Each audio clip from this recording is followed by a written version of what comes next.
Hello everyone, welcome back to channel इल्फो with nursing. तो देखिए, आज हम लोग का टॉपिक है मासिक चक्र यानी कि मेंस्ट्रुअल साइकिल। उसके फेज क्या है, एक कब मैच्योर होते हैं, इसी के बारे में इसमें जितने भी क्वेश्चन है, जैसे इंडोमेट्रियम क्या है और फिर जो है फॉलिकल क्या है, इन सब चीज़ों में जो है बहुत ही कन्फ्यूजन होता है। तो आज हम लोग जो है बहुत ही आसान तरीका में पढ़ेंगे। ये जो है मिडवाइफरी का ही पार्ट है। मिडवाइफरी जो हम लोगों का सब्जेक्ट है, मिडवाइफरी के अंदर एक रिप्रोडक्टिव सिस्टम जो है चैप्टर है, उसी चैप्टर के अंदर हम लोग को ये पढ़ना रहता है। तो चलिए वीडियो को स्टार्ट करते हैं। तो देखिए, इससे पहले हम लोग को समझना पड़ेगा मेनार्की क्या है और फिर मोनोपॉज क्या है। देखिए, मेनार्की हम लोग का कब स्टार्ट होता है।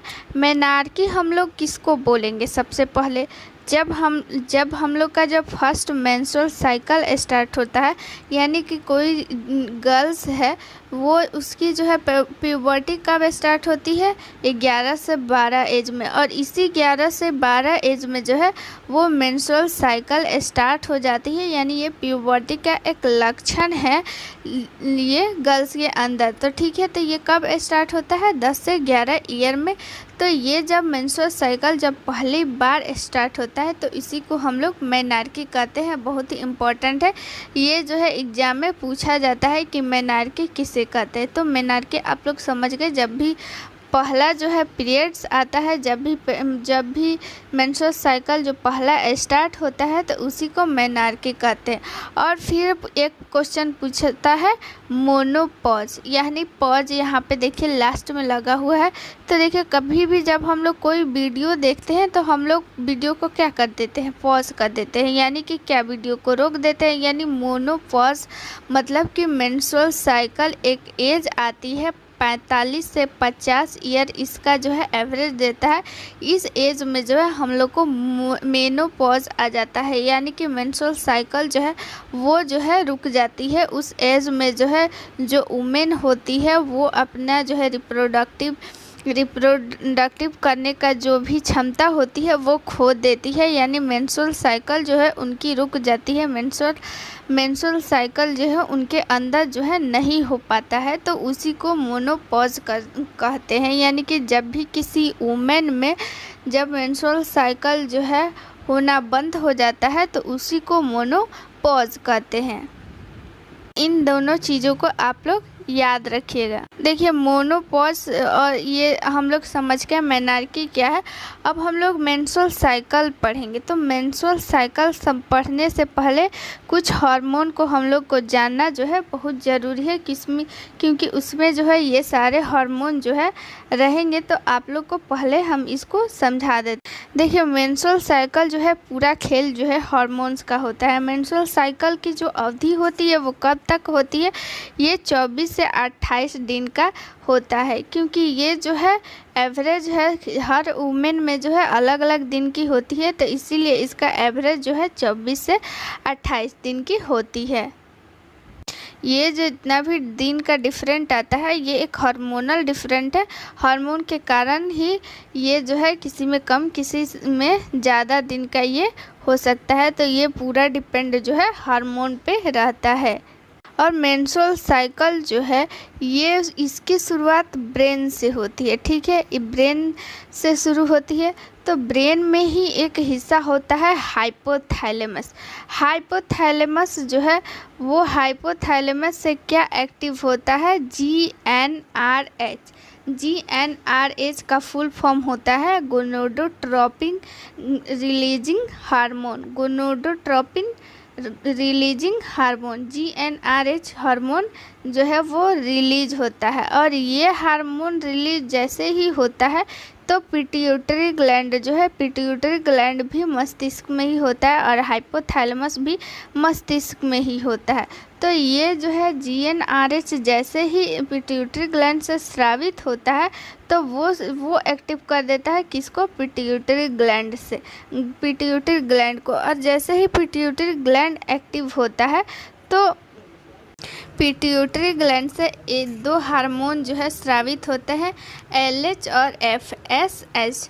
FSH मतलब फॉलिकुलर स्टिमुलेटिंग हार्मोन और LH मतलब ल्यूटिनाइजिंग हार्मोन इसका फुल फॉर्म होता है। तो इतना हम लोग जान गए कि हाइपोथैलेमस कहाँ होता है, मस्तिष्क में होता है। ये भी क्वेश्चन पूछा जाता है, इम्पोर्टेंट है, इसको आप लोग याद रखिएगा कि हाइपोथैलेमस जो है ये कहाँ होता है, मस्तिष्क में। हाइपोथैलेमस से कौन सा हार्मोन स्रावित होगा, GnRH गोनाडोट्रोपिन रिलीजिंग हार्मोन। तो ये जैसे ही हार्मोन उत्पन्न होगा तो ये पिट्यूटरी ग्लैंड को एक्टिव कर देगा। तो फिर पिट्यूटरी ग्लैंड जो है क्या करेगा, दो हार्मोन स्रावित करेगा, FSH और LH। FSH का फुल फॉर्म होता है फॉलिकल स्टिमुलेटिंग हार्मोन और LH का फुल फॉर्म होता है ल्यूटिनाइजिंग हार्मोन। तो ये जो है जैसे ही ये दोनों हार्मोन जो है स्रावित होंगे तो ये दोनों हार्मोन जो है वो ओवरी से बोलेंगे। ओवरी से क्या बोलेंगे कि भाई आप जो है एस्ट्रोजन और प्रोजेस्टेरोन जो है हार्मोन स्रावित कीजिए। ठीक है, इतना कहानी हम लोग समझ गए। तो हम लोग का मेन काम यही एस्ट्रोजन और प्रोजेस्टेरोन और FSH और LH। तो देखिए ये क्वेश्चन भी पूछता है कि मासिक चक्र के प्रमुख हार्मोन कौन कौन सा है, GnRH, जो कि किससे, GnRH किससे स्रावित होता है, हाइपोथैलेमस से। और हाइपोथैलेमस से GnRH जैसे ही स्रावित होता है तो ये किसके पास जाएगा, पिट्यूटरी ग्लैंड के पास। और पिट्यूटरी ग्लैंड क्या करेगा, दो हार्मोन स्रावित कर देगा, FSH और LH। और ये दोनों हार्मोन जो है ओवरी पे अटैक करेंगे और ओवरी से बोलेंगे भैया आप भी दो हार्मोन स्रावित कीजिए। कौन सा, एस्ट्रोजन और प्रोजेस्टेरोन। ये भी हार्मोन इम्पोर्टेंट है, कभी कभी पूछा जाता है कि एस्ट्रोजन और प्रोजेस्टेरोन कहाँ से स्रावित होता है, तो ये स्रावित होता है ओवरी से। और LH और FSH किससे स्रावित होगा, पिट्यूटरी ग्लैंड से। और फिर GnRH किससे होता है, हाइपोथैलेमस से। चलिए इतना कुछ समझ गए, तो अगला हम लोग समझते हैं। देखिए मेंस्ट्रुअल साइकिल जो है वो मेन उसका जो है 3 फेज होता है। उसका जो है मेन कितना फेज होता है, एक होता है मेंस्ट्रुअल और एक होता है फॉलिकुलर फेज और ये थर्ड होता है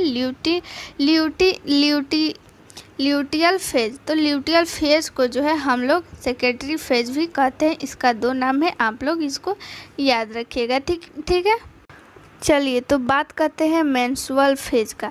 तो मेंस्ट्रुअल फेज जो है मेनली कितना दिन तक रहता है, तो ये जो है 3 से 5 दिन तक ही रहता है मेंस्ट्रुअल फेज। ठीक है, याद रखेंगे कि मेंस्ट्रुअल फेज जो है वो कितना दिन तक रहता है, 3 से 5 दिन तक रहता है। और फॉलिकुलर फेज जैसे ही मेंस्ट्रुअल फेज जो है समाप्त होता है 3 से 5 दिन के बाद, उसके बाद जो है ये फॉलिकल फेज स्टार्ट होता है। फॉलिकल फेज जो है कितना दिन तक रहता है, 10 दिन तक रहता है। उसके बाद से जो है ये ल्यूटियल फेज स्टार्ट हो जाता है और ये जो है पूरा 14 दिन तक रहता है। चलिए तो देखिए बात करते हैं। तो चलिए हमारा फर्स्ट फेज क्या था, मेंस्ट्रुअल फेज। मेंस्ट्रुअल फेज जो है इसमें जो है ब्लीडिंग होती है और इसका अवधि आप लोग को बता दिए थी कि 1 से 5 दिन तक रहता है। और ये जो है मेंस्ट्रुअल फेज जो है इसमें जो होता है ब्लीडिंग होता है। देखिए पूरा अवधि जो है आप लोग को दिखाते हैं, 28 दिन तक रहता है। यहाँ से स्टार्ट होता है और 1 से स्टार्ट होगा और पूरा 28 दिन तक रहता है। 1 से 5 तक मेंस्ट्रुअल फेज और मेंस्ट्रुअल फेज जैसे ही समाप्त होगा यहाँ पे जो है यहाँ पे आ जाएगा हम लोग का फॉलिकुलर फेज इतना तक। और फॉलिकुलर फेज जैसे ही समाप्त होगा हम लोग का स्टार्ट क्या हो जाएगा, हम लोग का ल्यूटियल फेज स्टार्ट हो जाएगा। ल्यूटियल फेज का एक और नाम क्या है, सेकेंडरी फेज। ठीक है, देखिए हमारा क्या हो गया, मेंस्ट्रुअल फेज का हम लोग बात कर रहे थे। मेंस्ट्रुअल फेज जो है 1 से 5 दिन तक रहता है और इस मेंस्ट्रुअल फेज में मेनली क्या होता है, ब्लीडिंग होता है। और इसकी अवधि हम लोग याद रखेंगे 1 से 5 दिन तक। देखिए हम लोग का साइकिल हो गया 1 से 28 दिन तक। तो 1 से 5 दिन तक मेंस्ट्रुअल फेज हो गया जिसमें ब्लीडिंग होता है। ठीक है, हम लोग का स्टार्ट यहीं से होता है। पहला फेज जो है मेंस्ट्रुअल फेज और ये ब्लीडिंग से स्टार्ट होता है 1 से 5 दिन तक। उसके बाद जैसे ही ये ब्लीडिंग समाप्त हो जाती है उसके बाद से स्टार्ट हो जाती है प्रोलिफेरल फेज। प्रोलिफेरल फेज में क्या होता है, जैसे ही मेंस्ट्रुअल पीरियड के बाद जो भी ब्लीडिंग होता है वो समाप्त होता है, उसके बाद से स्टार्ट होता है क्या, यूट्रस का जो है एंडोमेट्रियम तैयार होता है।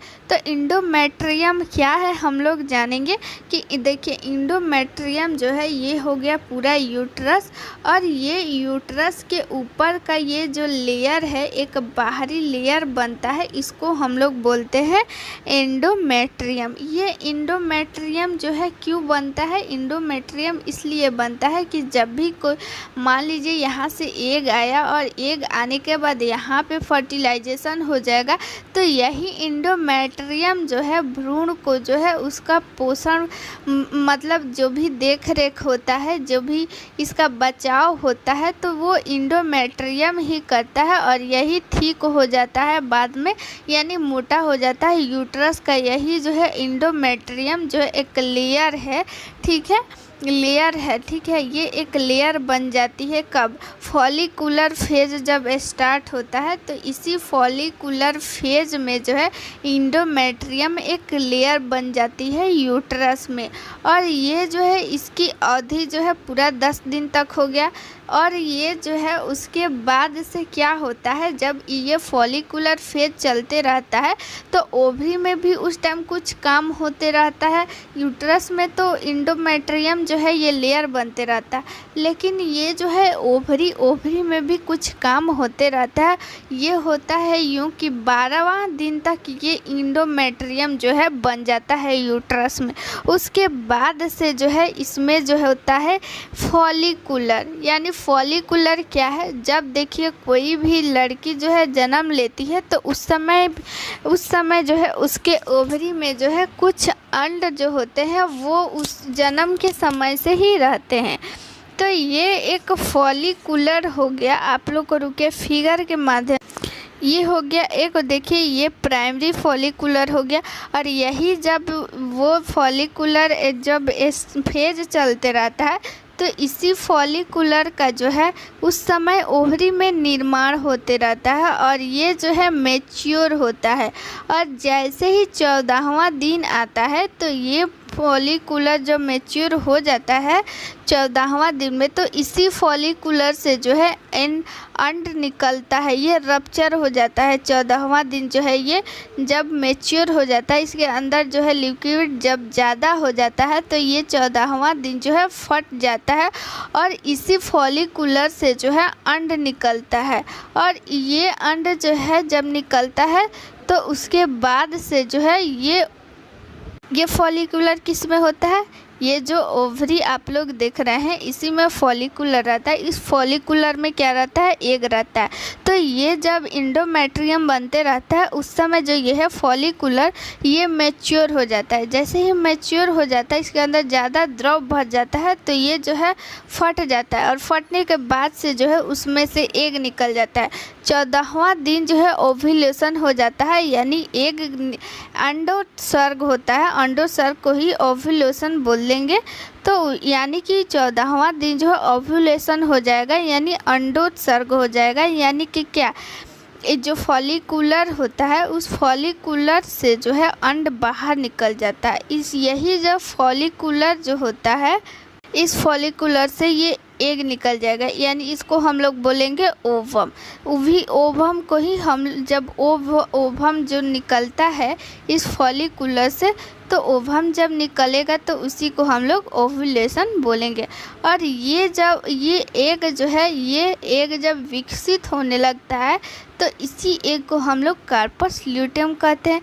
कार्पस ल्यूटेम कैसे बनता है, ये जो है उस समय हम लोग का हार्मोन क्या रहता है, प्रोजेस्टेरोन हार्मोन रहता है, तो उसी के द्वारा ये कार्पस ल्यूटियम का निर्माण होता है। यही कार्पस ल्यूटियम को जो है जब स्पर्म मिल जाएगा तो ये जाइगोट का निर्माण कर लेगा। लेकिन जब इसको जो है कार्पस ल्यूटियम को स्पर्म नहीं मिलेगा तो ये जो है रप्चर हो जाएगा और ये रप्चर होकर जो है ये ब्लीडिंग का रूप ले लेता है और यूट्रस के साथ यूट्रस में आता है। तो जब इंडोमेट्रियम जो है, इंडोमेट्रियम भी उस टाइम जो है इसको एग नहीं मिल पाता है, जब भ्रूण इसमें नहीं आ पाएगा तो ये इंडोमेट्रियम की लेयर भी जो है, ये लेयर भी जो है ये क्या हो जाएगी, नष्ट हो जाएगी। और यही लेयर जब नष्ट होती है तो ब्लड के रूप में बाहर आता है। यही इंडोमेट्रियम का जो ही लेयर होता है ब्लड के रूप में बाहर आता है। ठीक है, और फिर से वही साइकिल स्टार्ट हो जाएगा, ब्लीडिंग स्टार्ट हो गया। और जैसे ही ब्लीडिंग स्टार्ट होती है तो ये ल्यूटियल फेज जो है वो समाप्त हो जाती है और क्या हो जाएगा, फिर से ब्लीडिंग स्टार्ट हो जाएगा। और ब्लीडिंग स्टार्ट होगा तो मेंस्ट्रुअल फेज वो कहलाने लगेगा। ठीक है, ल्यूटियल फेज समाप्त हो जाएगा क्या, जब ब्लीडिंग स्टार्ट होगी। तो देखिए, एक फिर से एक शुरू से अंत तक एक जो है आसान भाषा में समझा देते हैं। देखिए, सबसे पहला फेज क्या होता है, मेंस्ट्रुअल फेज। दूसरा क्या हो जाएगा, फॉलिकुलर फेज। तीसरा क्या हो जाएगा, ल्यूटियल फेज या फिर सेकेंडरी फेज भी उसको बोलेंगे। पहला फेज मेंस्ट्रुअल फेज जो है 1 से 5 दिन तक चलता है और ये ब्लीडिंग के स्टार्ट होता है, ब्लीडिंग से स्टार्ट होता है। ठीक है, ये ब्लीडिंग क्या होता है, कार्पस जो है ल्यूटियम होता है, सॉरी इंडोस्पर्म जो होता है, इंडो जो है मेट्रियम, सॉरी इंडोमेट्रियम जो है, इंडोमेट्रियम क्या होता है, ये जो है यूट्रस का जो है बाहरी ये जो है ये लेयर निर्माण करती है। यूट्रस के अंदर जो है, यूट्रस के अंदर एक नया परत निर्माण हुआ रहता है। यूट्रस के अंदर अगर सीधी बात बोले तो यूट्रस के आंतरिक जो परत होती है इंडोमेट्रियम ही जो है ये ब्लड के रूप में बाहर निकलती है। तो ये इंडोमेट्रियम जो है एक पहला फेज हो गया मेंस्ट्रुअल फेज। मेंस्ट्रुअल फेज में ब्लीडिंग होगा और ये ब्लीडिंग कहाँ से होता है, हम लोग जान गए, इंडोमेट्रियम की जो आंतरिक ये दीवारें हैं यही जब नष्ट हो जाता है तो ये ब्लड के रूप में बाहर निकलता है। ठीक है, तो मेंस्ट्रुअल फेज ये हो गया ब्लीडिंग 1 से 5 दिन। उसके बाद से दूसरा हो गया क्या, प्रोलिफरेटिव फेज। तो प्रोलिफरेटिव फेज जो होता है वो मेंस्ट्रुअल साइकिल के दौरान जो है इंडोमेट्रियम जो है वो परत नष्ट हो गई रहती है। तो नष्ट हो जाने के बाद जैसे ही ब्लीडिंग समाप्त होगी तो ब्लीडिंग समाप्त होने के बाद से फिर से ये जो है इंडोमेट्रियम की परत होती है वो बनना स्टार्ट हो जाती है। और ये किस फेज में बनता है, दूसरा फेज यानी प्रोलिफरेटिव जो फेज होती है उसी में ये परत बनते रहता है। और साथ ही में जो है ओवरी में जो फॉलिकुलर होता है, फॉलिकुलर ये भी मैच्योर होते रहता है और 14वें दिन जो है फॉलिकुलर से एग जो है वो बाहर निकलता है। जैसे ही 14वें दिन जो है ओव्यूलेशन होगा यानी अंडोत्सर्ग। क्वेश्चन हमारा पूछेगा कि अंडोत्सर्ग जो है कौन सा दिन में होता है, तो वो 14वां दिन में होगा। ठीक है, इसका राइट आंसर हो जाएगा। तो जैसे ही ओव्यूलेशन होगा हम लोग का तीसरा फेज स्टार्ट हो जाएगा क्या, ल्यूटियल फेज। ये ल्यूटियल फेज जो है 14 दिन तक चलता है और ये ल्यूटियल फेज जो है कब तक चलेगा, जब तक कि जो है ब्लीडिंग हम लोग का स्टार्ट नहीं हो। जैसे ही ब्लीडिंग स्टार्ट होगा वो हम लोग का मेंस्ट्रुअल फेज स्टार्ट हो जाएगा और ऐसे ही साइकिल चलते रहेगा। और ल्यूटियल फेज में ये होता है कि अंडोत्सर्ग स्टार्ट हो गया। अंडोत्सर्ग जैसे ही हुआ, यहाँ पे हम लोग का अंडोत्सर्ग हुआ और ये जो है एग को जब स्पर्म नहीं मिलेगा तो ये नष्ट होकर फिर जो है यूट्रस के माध्यम से ये बाहर निकल जाएगा ब्लड के रूप में। यहाँ पे इंडोस्पर्म भी ये बाहर निकलेगा ब्लड के रूप में और ये ब्लीडिंग स्टार्ट हो जाएगी। ब्लीडिंग स्टार्ट हो गई तो फिर मेंस्ट्रुअल फेज, फिर प्रोलिफरेटिव फेज, फिर ऐसे ही स्टार्ट होता रहेगा। ये चीज़ हो गया हमारा जो है पूरा कंप्लीट मेंस्ट्रुअल साइकिल। तो इसको जो है बहुत ही आसान तरीक़ा से समझा जाता है और ये एग्ज़ाम में पूछता ही।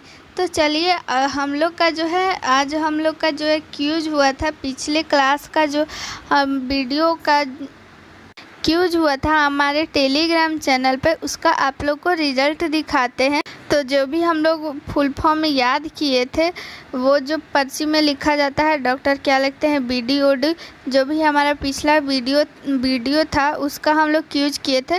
तो फर्स्ट रैंक जो है प्रियंका सिंह राजपूत का आया था, जो कि 9 क्वेश्चन में टोटल 8 क्वेश्चन सही की हुई थी। और दूसरा जो है नंबर पे आई थी स्वाति जी और तीसरे नंबर पे रिया नाज।